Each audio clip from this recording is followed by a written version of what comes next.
Welcome to the EAS meeting on this Memorial weekend. Uh, we're going to be exploring the new world of ATSC 3 broadcast, such as it is and such as it might or might not be. And we'll find out about that. Glad to introduce John Emerson over on the left there, who is out of frame right now, who's been doing some experiments with some newly available separate TV ATSC3 compatible tuners. Tell us the results and what he's finding out about other aspects of that broadcast. A couple of meeting announcements. Several of you have probably heard our webmaster, Barry Ober, passed away a few weeks ago. And that leaves a gap in our coverage because right now we cannot access that website. And so I finally worked out who does it and got in touch with a guy, Gleason, and he's in charge of that website. He knew Barry Ober, and Barry Ober passed away. So he's working on handing it over to me and creating a corporate account for the Boston Radio Society so that and we'll be able to access and modify the website, but we don't have a webmaster right now. So if somebody out there knows HTML is an old style website and has some time, it doesn't take very much to manage it, we could use the help or support or whatever. Did you say that Barry Ober died? Yes. Yeah. Oh my. Yep. We are meeting in Lexington, and for us now, from now on, this comes at a financial cost. It turns out that since we are not incorporated in Lexington, they have to, or they get to charge us or whatever. It's $130 or. Okay, well, let's start up the main topic of the meeting. I'm glad to introduce here John Emerson, who has been leading this investigation into what ATSC 3 is and is not. And the is not part keeps getting more and more surprising, I'm sorry to say. At any rate, John has been a former BAS member, maybe current BAS member. Are you a current BAS member? No. Former BAS member, and has been a fan of TV and broadcasting for as long as I've known him, which is 10, 15 years. And he's heavily into this ATSC 3 transition, if you want to call it that. So, John Emerson. Yeah.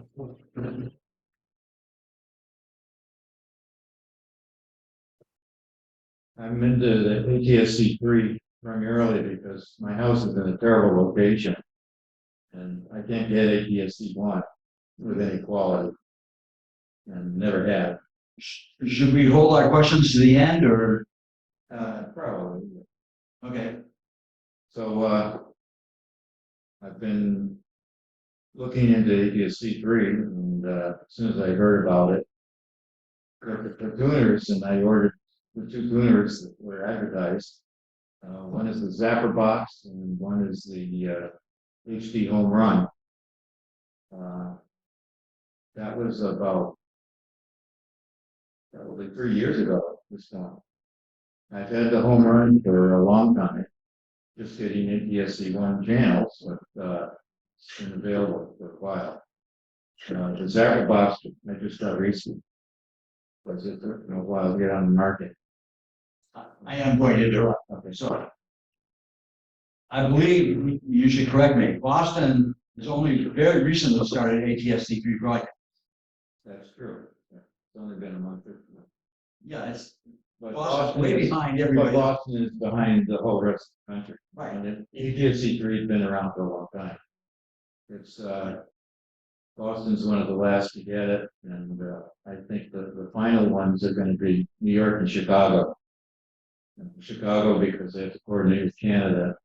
New York because they have too many channels. They can't do the simulcasting, so they have to figure that out. But anyway, here we got ATSC 3 on the air for probably a month. and it worked great. They got all the channels that were aimed toward Lexington. There's one low guard station in the Washington area you can't get. It's in the Rhode Island. And that's about all we have at this point. I think Rhode Island has something, but I can't get that yet. You have an indoor or outdoor? That's still an indoor. I haven't set up my outdoor antenna yet. Are we to expect more stations than this in the future? Everyone is going to be having to convert. The ATSC 1 channels are all going away. And they say it'll be within 5 years, but I think it's going to be within 2 years. But is it backward compatible with existing? It's not at all. So it's It's going to an be entirely new system. transition to digital type situation Yeah. where the analog stuff would run out the window. The old system was ATSC 1, it was intake 3 audio, and it was 8 VSB on the video. The new system is OFDM for the video and AC4 for the audio. It allows them to do something like double the number of channels on the transmitter. And it's a much better encoding system in both cases. Money. So Or analyzes. One channel is more. that's really the only reason they're able to do the simulcasting at this point in Boston. Every major channel is on the same transmitter at this point. Now, what's in Marlboro? Just out of curiosity, what's going to happen with our CDs that are 10 years old? They become totally obsolete. If you're wealthy, you want to get ATSC 3 channels right now, you throw away your new ATV and you buy a new one that has a tuner built in. And that's the only way you can get the touch. An ATSC 3 tuner. ATSC 3 tuner built in. It's on There's only three brands: Hisense, Sony, and Samsung. Like the LG, Samsung. I think have tuners available, but only on some. So an older set that may have an input like an HDMI input, you cannot buy the tuner and have it feed the old set. If you buy a tuner, if you just slide me. Yeah. I get one channel for 2 channels. I guess part-time channels. Channel 4 sometimes has ATSC 3 available, open, and channel 2 is open. All the others come up with a message. You can go. John, you want to get the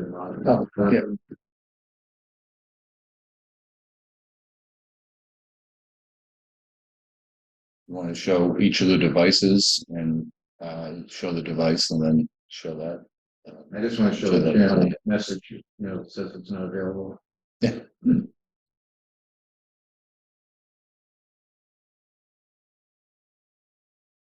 This is the message to come about. There's a picture of that.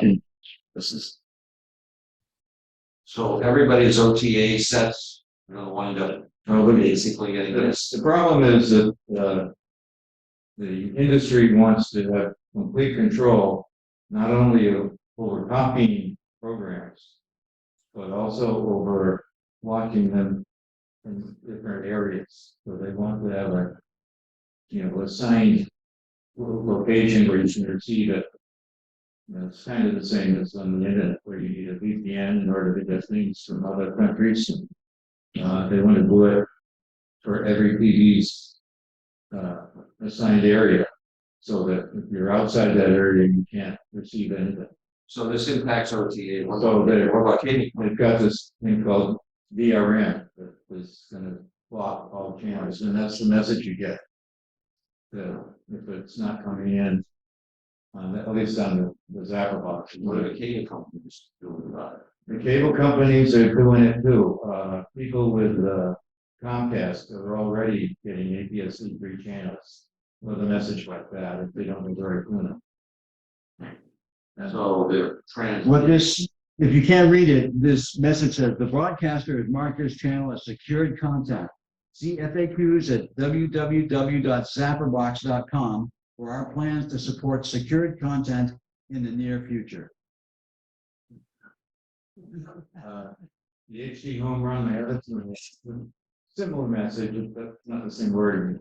Right. There is also a company that's working on getting DRM support. Theirs is a little more complicated because the DRM on the Zapper box can work the normal way. The one on the home run is only Ethernet, so it has to invent a whole new system to control everything. And they're working on the method of doing it. Come on. So So currently, you can't buy a tuner that actually receives the channels that are available. It's only in TV sets because it's got those pre-controllers. So eventually, we are supposed to get the tuners updated, both Zapper box and the home run are going to be available. There's a new model from a company, ATPH, and that's supposed to be available in July. And it'll also have the DRM built in before they produce it. And Tableau is also preparing a tuner, but they took it off the market to wait until they get the DRM working. So from now until July, there's no way to get a tuner and have it actually work An external tuner. on the external tuner from the channels. So all the older TVs, eventually they'll be obsolete, even the cable channels. That I'm not quite sure about, but if they have HDMI and if they can support the DRM and be certified, then they will be allowed to see the pictures. However, I would think the cable channels would want to Every- carry the signal because they get paid. by the every cable. device that's connected has to be DRM certified. And that'll be true for the cable as well.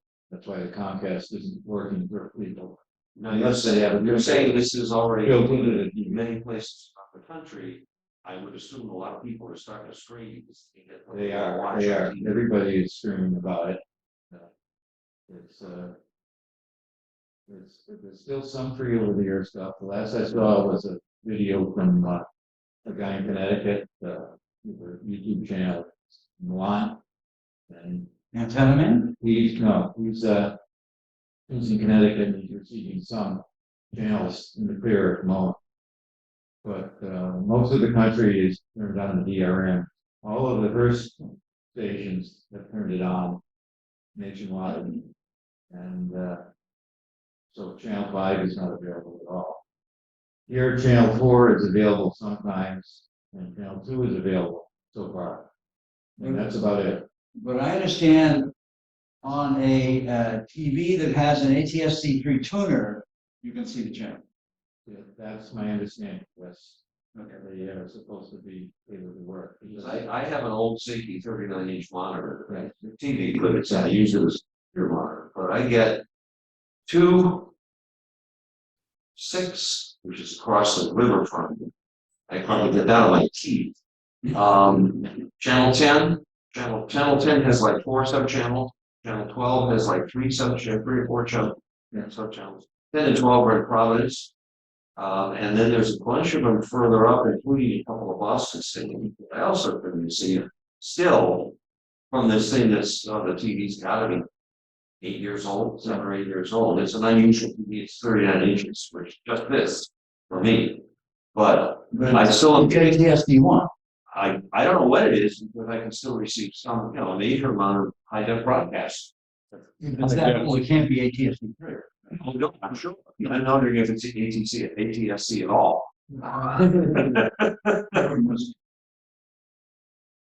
One of the problems with the ATSC 3 is that because of the DRM, if there's a tornado or a hurricane or something, and you want to watch emergency weather broadcasts, you won't be able to see anything because your internet might go out and then you won't get any TV.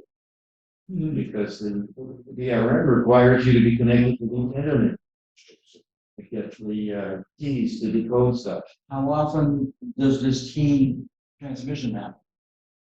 I don't know exactly the rate, but I know Does that it mean in like the once a week? program, you record something, you have to go through your tuner and get the keys again in order to play it back. Actually, it's a refresh, what you mentioned. So I Give think me you, like, I think you lose it very quickly. It's Oh. not a big deal. It sounds to me like Netflix is right. It's a bit, this kicks in The hard. thing is, The understanding of the manufacturers, like, home run, what was it? All of this DRM stuff is gonna be on paid channels, and the over there free stuff is gonna be available like before. But they've currently changed that and decided on their own, that they can just get away with bringing it out for who decided? the industry apparently did.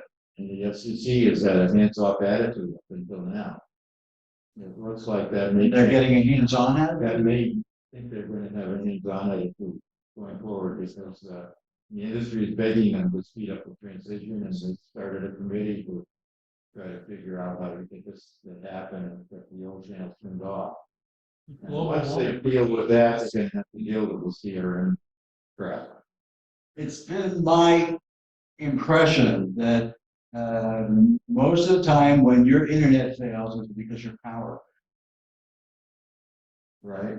and your router is. That can be, but if your power lines go down somewhere. Yeah, but then your TV, the display isn't going, so you're not gonna get ATSC 3 anyway. Well, that's true, but a lot of people have generators or battery backup. Yeah, I don't think I've ever had I've files. always got TV when the conference out. It's usually files, I mean, it's usually some problem with a pole or, I mean, a tree fell, a storm. But in storms like that. And took out the internet or the power? Which, The falling trees took out a files, a Verizon line. okay, but not power. You still have Yeah, power. well, I had power and I also have a generator.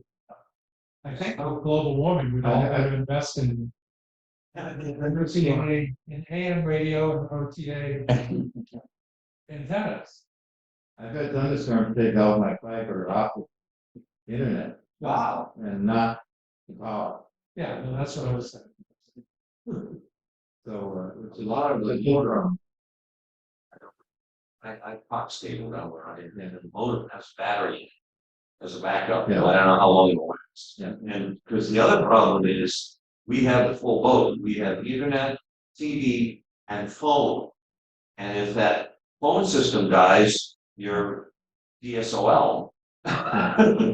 Because that's a landline, and it's all you got, and that's what you're using. Now luckily, we also have cell phones, but as they found out Hurricane Sandy, those aren't that reliable either, if all the towers get smashed. I had Fios, and I had phone on it for a while, but I got rid of it because they also had a battery that it only lasted an hour. So, yeah, it's kind of This useless. can't be very much, because the box itself is this big, and probably 3/4 full of circuitry, so the battery's gonna be fairly small. What did you switch to for your landline? I just use my cell phone. Oh, I got rid of it. Home phone. But we have to have them in line because we have our alarm system. Which is also handy because of the answer machine. Yeah, every telemarketer, landline phone number, let the answer machine work. So anyway, the ATSC 3 is in bad shape at the moment. I don't know what's gonna happen, but I think it's either gonna go away or they're gonna make the transition happen very fast at this point. Because it's costing them a fortune to run dual channels for everything. They legally have to broadcast currently both the ATSC 3 and ATSC 1 channels. And, I thought they had to co-broadcast ATSC 1 for like 5 years. that's right. But the 5 years is measured from when we get the ATSC 3 going. From the beginning of the standard, or from the beginning of the broadcast. That's the part I don't understand, because Okay, my understanding is that from when the station goes on the air with ATSC 3. that's what I But thought. that can't coordinate. It's impossible. Why? They have to, because they're all sharing transmitters, so they have to, in an area, they have to do the transition simultaneously for all the channels in the area. Because they're sharing the transmitters and they have to move them, and they have to, like here in Boston, our ATSC 3 channels are all in Marlboro. When the transition, it's got to move back to Needham, presumably. And they can't do that one at a time. It's so it would be happening in when they all agree to do it at some point. But the FCC is going to doing that and changing the rate whenever, so that it will happen faster, I think. For me, the big advantage of ATSC 3 is that this OFDM encoding scheme is way superior to ATSC in terms of immunity to multipath. So I can get channels clearly with no glitches that I've never gotten from ATSC. We have two problems that have built between me and Needham. So I have no direct line to any TV channels of the main ones. And also I have a lot of trees, sidings that give me a lot of multipath. So the combination of that totally destroys my channels. And then I have an instant field next to me, so when airplanes take off, they just every channel from the multipath. And all of that goes away pretty completely so far with the ATSC 3. It's amazing difference. So the VRM is for just the broadcasters, or is it for extending the media people who are all for providing information and show it and so forth? Supposed to be an end-to-end that loss. So Disney's gonna do a VRM movie and hand it off to the station to broadcast a TV show on. Well, it starts with broadcast. Once it goes to a transmitter, it has to be DRM protected, and then every device that's connected to that receiver tuner has to be DRM certified. So as I understand it, Silicon Dust makes the HP home run that I have as a blog where they were talking about, and they said that one of the things they have to do is get Amazon Fire Stick to support DRM, because most people are playing their home run through the Fire Stick. And that gets us into the tuners and differences. So I'll talk about that a little bit. As I said, I have the home run, and I've had it for 3 or 4 years now. And they have a box that's just a tuner, and then another box called the Servio that's a hard disk, basically, and I bought both of them. Hard disk failed after a year or two. It was out of warranty, so I complained about it, and they told me what the problem was, and I just bought a new hard drive and put it in myself. Yeah. What did they say the problem was? Well, the hard drive showed me that. Was it a crappy hard drive or was it? Well, it was a Seagate, but it was Big O that failed on it, so I put another Seagate in. It wasn't the same time, but it's working great. So that was one of my problems with it. And then another problem I had is my tuner failed, and they said it was a hardware problem. It was up way beyond warranty. They sent it back, and they sent a new one free. So they've been very good to deal with all that. It's out of the box. I lost my remote. I ordered a new remote. They were very good and prompt in sending me a new remote. So that was only $20. So I've had good luck with both of them in terms of service. The key difference between them is that the Zapper box runs on HDMI and connects to a TV. So your TV Through HDMI. through HDMI. If you have an old TV and it doesn't have HDMI on it, you can't use it. The home run works over Ethernet only. There's no HDMI. So you have to have your TV or some device that you're watching TV through connected to the internet, and then you can watch TV through this home run. And so the main effect of that is that the home run is very convenient because it'll work with TV in your house and your phone. It's for the iPhone, it works fine. But you need an app for whatever device is playing. And for most people with TVs, a Fire Stick is a good way to do it. And this man from John with Roku also can support it. But whatever it is, it needs an app from home run in order to play on the device. And there are other devices that are available from third parties, but the list includes Kodi, Open Elect, Embry channels, which I guess works with Apple TV, Insta TV, Myth TV for Linux systems, and then Google Android devices, Word, and Fire Stick, and then some LG TV sets with mine works, but it's not on all of them. So you need a compatible device in order to use the home run. So you need another widget. So yeah, if you have a TV that doesn't support it, my LG does support it, so I can watch it both ways. I can watch it on the home run, which is a LG TV, and I can watch it on my Fire Stick into this. So your LG TV has some kind of app in it, Mine has an app in it, and it can see the signal over Ethernet. which is the signal over Ethernet. Right.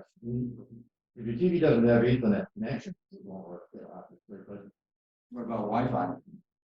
yeah, we're over Wi-Fi. If you have Wi-Fi through the network. Okay. Oh, you have, The home run has no Wi-Fi in it. So it has to be a wired connection to your router. Yep. But then, if the TV does Wi-Fi, then it can receive over Wi-Fi, it doesn't need to connect. Okay. So that's another difference between that and the Zapper box. The Zapper box has Wi-Fi built in and can use either wired or Wi-Fi to connect to your home Ethernet system. And but that gets into the next thing, which is the fact that the internet was required on both of them for code updates. But for watching TV, DRM updates. no, code updates for the active device. From where? When they come out with new code. But how often does that happen? It's happening about once a month, I'd say. So far, so. Is it, you know, settle down and not be Oh, recorded? eventually. It's been pretty frequent. That they are updating stuff. The Zapper box is the newest, so that's the one with the most updates at the moment. And we just got updates on it. It's got a micro USB card flash slot, and that's going to be used for the DVR initially. And they just got a new code in, so we can format it. And it will play back and let you pause the program and continue. And it doesn't record yet, that's a DVR. So it's just a buffer. So it's just a buffer. So in June, we're supposed to get new code that will do the recording.